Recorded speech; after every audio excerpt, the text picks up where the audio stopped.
Assalamualaikum warahmatullahi wabarakatuh. Di sini saya mewakili kelompok 10 mengenai teori ekonomi Karl Marx yang beranggotakan Fahmi Andayani, Abdurrahman, Anissa Noviana Ramdhani, dan Nurul Ayu Andari. Yang pertama, saya akan menjelaskan siapakah sosok Karl Marx itu. Karl Marx adalah seorang teoritikus besar, revolusioner, sosiologis, filosofis, dan pendiri ideologi komunis. Karl Marx juga merupakan tokoh filsuf, sejarawan, dan ekonom yang lahir pada tanggal 5 Mei 1818. Tepatnya lahir di Trier, Kerajaan Prusia, dan meninggal 14 Maret 1883 di London, Inggris. Karya terkenalnya Karl Marx adalah pamflet 1848, The Communist Manifesto, dan The Economic and Philosophical Manuscript of 1844. Teori Karl Marx yang sangat berpengaruh dalam ekonomi adalah teori surplus value atau nilai lebih dan teori nilai kerja. Selanjutnya, biografi Karl Marx dan model-model pemikiran Marx. Marx lahir pada tanggal 5 Mei 1818 di Trier, Perusia. Ayahnya adalah seorang pengacara sekaligus seorang Yahudi. Kedua orang tua Karl Marx adalah keluarga Yahudi yang taat di provinsi Rheinhilir.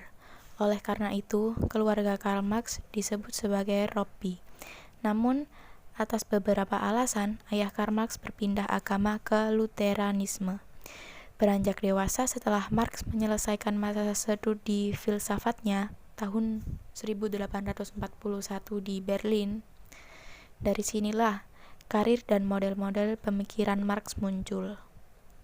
Pemikiran Marx mengenai kapitalisme yang sebelumnya telah dikembangkan oleh G.W.F. Hegel.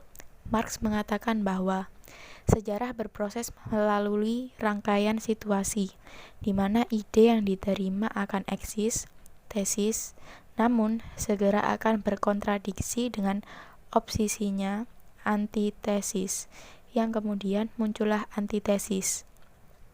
Kejadian ini akan terus berulang, sehingga konflik-konflik tersebut akan meniadakan segala hal yang berproses menjadi lebih baik. Teori yang dikembangkan oleh Karl Marx disebut Marxisme. Berikut model-model pemikiran Karl Marx, yaitu ada teori nilai kerja, eksploitasi kapitalisme ala Marx, teori nilai surplus, menurunnya profit dan akumulasi kapital, dan sosialisme revolusioner. Pemikiran Marx mengenai teori nilai kerja. Marx beranggapan sistem Ricardian cocok untuk model eksploitasi, dikarenakan dalam David Ricardo merupakan salah satu mentor yang menginspirasi dalam mengembangkan teorinya. Say dan aliran laissez-faire Prancis tidak memfokuskan pada utilitas subjektif dan individu. Tetapi, Marx menolak Say dan Marx memilih untuk mengikuti Ricardo dengan berkonsentrasi pada produksi komoditas tunggal dan homogen, dan pendistribusian pendapatan dari produksi komoditas ke dalam kelas-kelas Ricardo. Namun, Marx mengklaim bahwa kerja adalah satu-satunya penghasil nilai. Nilai suatu komoditas dapat dikatakan sama apabila jumlah rata-rata dari jam kerja yang dipakai dalam menciptakan komoditas itu seimbang. Karl Marx berpendapat bahwasanya nilai kerja tersebut ditentukan oleh nilai semua barang yang dibutuhkan tenaga kerja supaya ia dapat hidup. Nilai kerja adalah nilai makanan, tempat tinggal, dan kebutuhan-kebutuhan lainnya dari si tenaga kerja dan keluarganya. Selanjutnya, pemikiran Marx mengenai teori surplus value. Teori surplus value atau yang biasa disebut teori nilai lebih. Teori ini merupakan lanjutan dari teori nilai kerja, yang mana sebelumnya teori nilai kerja ini dijadikan sebagai penentu utama dalam menentukan harga komoditi. Sehingga Marx memunculkan gagasan ini dari hasil analisa tentang komoditas, yang mana awalnya kaum borjuis memanfaatkan kaum proletar sebagai alat untuk memupuk kekayaan mereka sendiri dan menjadikan mereka buruh. Teori surplus value merupakan nilai pakai dan nilai tukarnya tidak proporsional jumlahnya, sehingga memunculkan keuntungan hasil kekayaan hanya diperoleh untuk para kapitalis dan kaum buruh tidak mendapatkan kekuasaan dari hasil tenaga kerja. Contoh teori surplus value. Buruh bekerja selama 8 jam sehari, hanya dibayar senilai 50.000.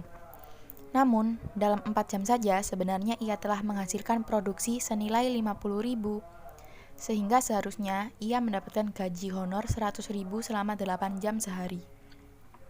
Tapi, kaum kapitalis memberikan beban sisa hasil kerjanya tersebut, hasil produksi selama 4 jam tadi, sisanya untuk keuntungan dari kekuasaan yang mereka miliki.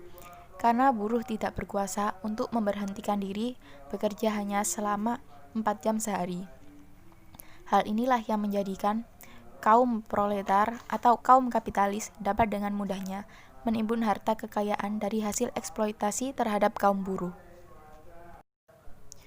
Berikutnya, kelemahan atau kritik terhadap teori Karl Marx.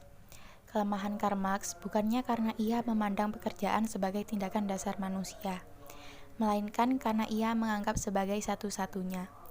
Karl Marx tidak melihat bahwa interaksi, yaitu komunikasi antar manusia, adalah tindakan yang penting juga. Habermas yakin bahwa keterasingan tidak akan hilang hanya karena perubahan sistem. Faktor komunikasi memainkan peranan penting untuk mengurangi keterasingan dengan jalan reformasi di dalam sistem. Lalu, yang kedua, Karl Marx berpandangan bahwa suatu pengurangan penindasan di dalam sistem yang ada atau reformasi tidaklah mungkin.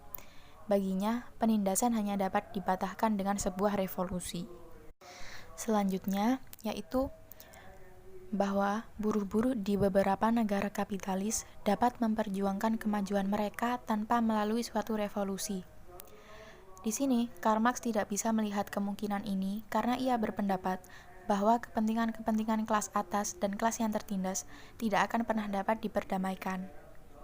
Selanjutnya, kekeliruan mendasar Karl Marx yaitu bahwa borjuis sebagai kelas atas tidak mau mencari damai.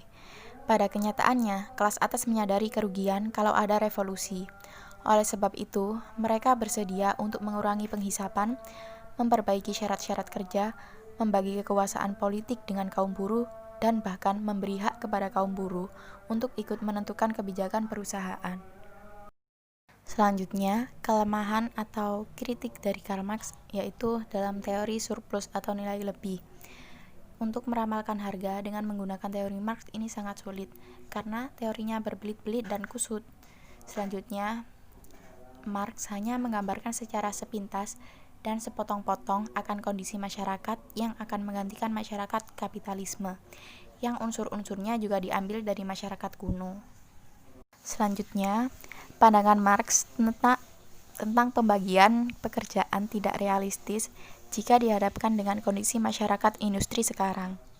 Marx berdalih bahwa mekanisasi yang terjadi dalam sektor industri akan menggeser peran buruh dari pelaksana menjadi pengawas atau kontrol. Lalu, gagasan Marx akan masyarakat tanpa kelas tidak realistis, melainkan hanya hayalan atau utopis. Di mana dalam dunia modern, berkembang spesialisasi sulit dibayangkan suatu masyarakat tanpa pembagian. Masyarakat tanpa negara juga akan sulit dibayangkan bagaimana suatu proses pembagian kerja akan dijalankan. Pada kenyataannya, sosialisme cenderung berkembang ke arah etatisme. Negara membagi pekerjaan, elit menjadi kelas baru yang korup. Selanjutnya, yang terakhir, dalam teori Marx, dengan menghilangnya kelas dan menghilangnya negara akan menghilangkan konflik dalam masyarakat. Faktanya, di Uni Soviet, negara hancur karena terjadinya konflik.